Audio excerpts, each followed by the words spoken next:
आज हम लोग थोड़ा देख लेंगे क्लाइंट प्रोफाइलिंग या क्लाइंट ऑनबोर्डिंग कैसे किया जाता है। क्लाइंट ऑनबोर्डिंग या क्लाइंट प्रोफाइलिंग क्यों इम्पोर्टेंट है, ये जानना भी काफ़ी ज़रूरी है।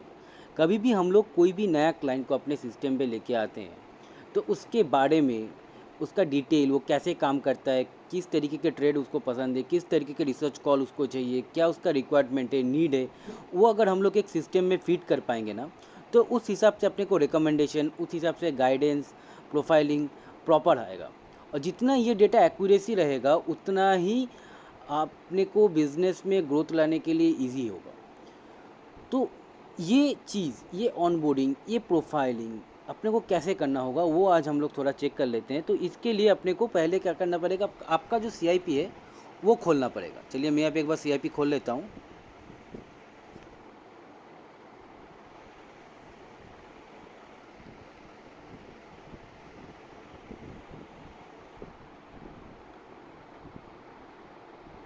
चलिए सीआईपी खुल गया। सीआईपी खोलने के बाद आपको यहाँ पे जाना पड़ेगा सीआईपी 2.0 पे। चलिए चलते हैं सीआईपी 2.0। इसमें आने के बाद आपको ऊपर सर्च बटन दिख रहा होगा। ये सर्च बटन पे आप आपका जो क्लाइंट है, जो क्लाइंट को आप सिस्टम पे लेके आए, उसका नाम हो, फ़ोन नंबर हो, मेल आईडी हो, पैन नंबर हो, कुछ भी डाल सकते हो। चलिए मैं उसका नाम डालता हूँ एक बार।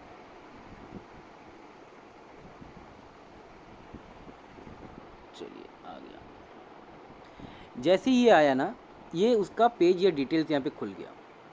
मुझे यहाँ से उसका कॉन्टैक्ट नंबर, मेल आईडी आ गया। तो ये बेस्ट ऑप्शन होता है क्लाइंट प्रोफाइलिंग का। आप क्लाइंट को कॉल किए, कॉल करके ये डेटा आप सिस्टम में एंट्री करो, तो इसका एक्यूरेसी लेवल काफ़ी ज़्यादा और काफ़ी अच्छा होता है। ठीक है। तो इसमें आपको ओवरव्यू टैब दिख रहा होगा। इस ओवरव्यू टैब के अंदर अगर आप नीचे आते हो तो आपको प्रोफाइल डिटेल्स करके एक छोटा सा ब्लू कलर में टैब दिखेगा। इसमें आपको क्लिक करना है और थोड़ा सा और नीचे आके आपको यहाँ पे दिखेगा क्लाइंट प्रोफाइलर। हालांकि ये 0% यहाँ पे दिख रहा है, दैट मीन्स इसका क्लाइंट प्रोफाइलिंग किया गया नहीं है। तो इसको करने के लिए क्या करना पड़ेगा, साइड में जो व्यू का जो ऑप्शन है यहाँ पे आपने को क्लिक करना होगा। ये क्लिक करने के बाद आपको दिख रहा होगा कि यहाँ से एक अलग विंडो, अलग पेज यहाँ पे खुला। यहाँ पे कस्टमर प्रोफाइलिंग करके लिखा हुआ है। ठीक है। यहाँ पे आप देख सकते हो कि यहाँ पे भी आपका कॉम्प्लिकेशन 0% है, तो यहाँ पे भी वो भी है नहीं। तो ये जो स्टेप है, ये 3 सेक्शंस पे आपका स्टेप आता है। तो अपने को चालू करना है स्टेप 2 डेमो से। तो ऑलरेडी इस क्लाइंट का डेमोस्ट्रेशन और डिस्कशन मेरे साथ हो गया है, तो इसीलिए मैं यहाँ पे एक डेमो कंप्लीट हो गया, कंप्लीट में क्लिक कर दिया। क्या क्या डेमो दिया यहाँ पे, edelweiss.in और मोबाइल ऐप का डेमो दिया, तो वो बारे में मैं यहाँ पे लिख सकता हूँ कौन से डेट पे दिया। मैं यहाँ पे डेट यहाँ पे मैं फिक डाल दिया, कौन से डेट पे मैंने यहाँ पे डेमो दिया। चलिए हो गया।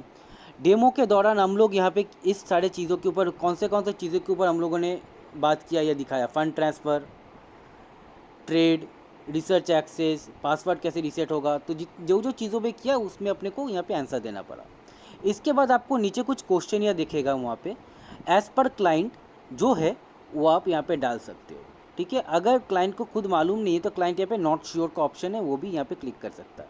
तो चलिए मैं यहाँ पे थोड़ा करके आपको दिखाता हूँ। जैसे मेरे किसका साथ बात हुआ है, ये 1 to 3 ईयर्स एक्सपीरियंस है, इसको शॉर्ट टर्म ट्रेड पसंद है, मॉडरेट रिस्क वाला है, करंट इन्वेस्टमेंट सिर्फ म्यूचुअल फंड एंड स्टॉक्स में है। ठीक है। फ्यूचर में real estate, mutual fund, stocks, जेल इंश्योरेंस, लाइफ इंश्योरेंस, ये सब का वो पोटेंशियल लग रहा है। अगर कोई आंसर देना नहीं चाह रहा है तो आप यहाँ पे नो आंसर का ऑप्शन है, वो भी क्लिक कर सकते हो आप।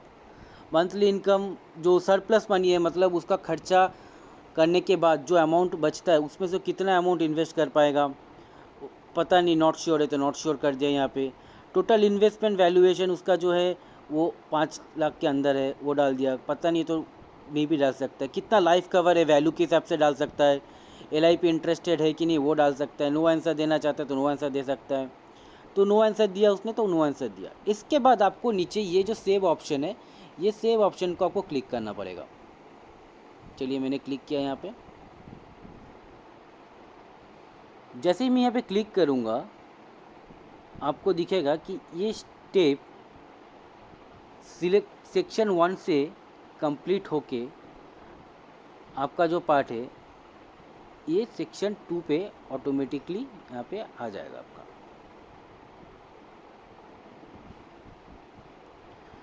हालांकि ये जो पूरा कंप्लीट प्रोसीडियर है काफ़ी शॉर्ट टर्म पे भी हो जाता है, ये 10 से 15 मिनट का ऐसी एक्सरसाइज है। तो देखिए यहाँ पे मेरा स्टेप 1 कंप्लीट हो गया, तो अभी स्टेप 2 में हम लोग आ गए। स्टेप 2 में भी आप नेटवर्क से चालू कर सकते हो। तो नेटवर्क अगर कोई डिक्लेयर करना चाहता है तो कर सकता है, अगर नहीं आंसर देना चाहे नो आंसर कर सकता है। यहाँ पे तीसरा वाला क्वेश्चन पे उसके पास कौन से लोन है, ESOP, home loan, credit card, LAP, LAS, ये सब है कि नहीं। अगर नहीं आंसर देना चाहता है तो नहीं आंसर पे आप क्लिक कर सकते हो। ठीक है, पर्सनल हेल्थ इंश्योरेंस है कि नहीं। ठीक है तो क्या है, ये इसका पर्सनल हेल्थ इंश्योरेंस है, मैंने यहाँ पे डाल दिया। कितने का कवर है इसका, इन्होंने जैसे बोला कि इनका 3 लाख का कवर है तो 3 लाख का कवर डाल दिया। इंश्योरेंस क्या है, एडलवाइस का इंश्योरेंस है तो एडलवाइस का डाला। रिन्यूअल डेट, कौन से टाइम पे इसका रिन्यूअल है, रिन्यूअल डेट यहाँ पे वो डाल सकता है।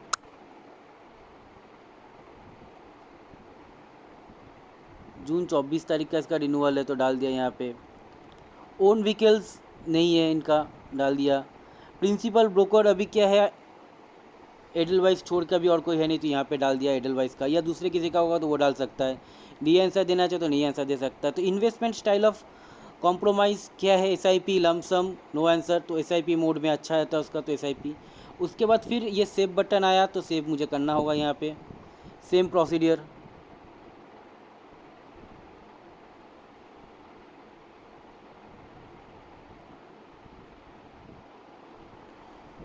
एक बार सेव करने के बाद ये वाला ऑप्शन जो है आपका, ये आपका सेक्शन 3 पे आ जाएगा। तो सेक्शन 3 पे जैसे ही हम लोग यहाँ पे पहुँचते हैं ना, तो आपको यहाँ पे दिखेगा कि इन्वेस्टिंग का प्रेफर्ड मॉडल क्या है। सेल्फ है, नो आंसर देना चाहता है, एडवाइज़र के थ्रू, तो एडवाइज़र के थ्रू देना चाहता है तो वहाँ पे मैंने ये क्लिक ऑप्शन कर दिया यहाँ पे। हॉबीज़ में कोई आंसर देना नहीं चाहता तो नो आंसर। थर्ड वाला ऑप्शंस पे इसमें कुछ स्पाउस नेम डिटेल्स ये सब देना चाह रहा है कि नहीं, ये सब चीज़ें भी वो कर सकता है। तो नो आंसर ऑप्शन है तो नो आंसर मैंने यहाँ पे दे दिया। गोल नहीं दिया, डिस्कशन वो भी कर सकता हूँ। इनकम सोर्स स्टेबल है, फ्लक्चुएटिंग है, नो आंसर है। स्टेबल है तो स्टेबल ऑप्शन मैंने यहाँ पे दिया। इसके बाद वो स्मोकर है, क्रोनिकल इलनेस है, ये सब क्वेश्चन का आंसर वो देना चाहे तो ठीक है आप डाल सकते हो, नहीं तो आप स्किप भी कर सकते हो। स्किप करने के बाद आपका सेव ऑप्शन है, आप सेव क्लिक करो। मैंने सेव क्लिक कर लिया। ये तीनों स्टेप कंप्लीट होने के बाद आपका ऑनबोर्डिंग जो है वो 90% कंप्लीट हुआ है। आप देखो यहाँ पे 100% दिख रहा होगा, बट 90% कंप्लीट हुआ है, 100% कंप्लीट नहीं हुआ है।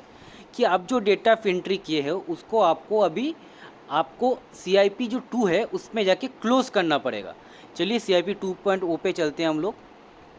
ये CIP 2.0 है, यहाँ पे चलते हैं हम लोग। इसी क्लाइंट का हम लोगों ने किया। यहाँ पे जाके आपका जो आउटबाउंड ऑप्शन है, ये आउटबाउंड ऑप्शन में आपको क्लिक करना होगा। मैंने यहाँ पे क्लिक किया आउटबाउंड ऑप्शन। तो उसका टाइप ऑफ कॉन्टैक्ट क्या था, कॉल था, तो कॉल पे मैंने यहाँ पे क्लिक किया। किस रिलेटेड था, एंगेजमेंट था, क्लाइंट के साथ में एंगेजमेंट चाह रहा था। प्रोडक्ट टाइप क्या था, प्लेटफॉर्म। प्लेटफॉर्म में क्या किया हम लोगों ने अभी, ऑनबोर्डिंग, ऑनबोर्डिंग किया। आप डिस्क्रिप्शन में लिख सकते हो ऑनबोर्डिंग किया आपने।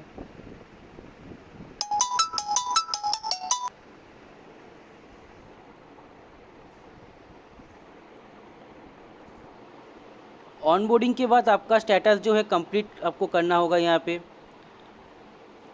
ठीक है, सब कैटेगरी लॉगिन पे आप क्लिक कर सकते हो। लॉगिन करने के बाद आप दे सकते हो कि आपका प्रोफाइलर डन हो गया। इसके बाद आपको सबमिट बटन क्लिक करना पड़ेगा। वन सबमिट बटन क्लिक हो गया, अभी आपका प्रोफोलियो जो है वो 100% कंप्लीट हो गया। तो ये था ऑनबोर्डिंग या प्रोफाइलिंग का प्रोसेस। तो जो भी आपका क्लाइंट आप ऑनबोर्ड कर रहे हो, आप लेके आ रहे हो, उसका ऑनबोर्डिंग कर लेना बहुत कंपलसरी ज़रूरी है। मेरा सजेशन है हर एक क्लाइंट को ऑनबोर्डिंग कीजिए तो आपका प्रोफाइलिंग अच्छा रहेगा।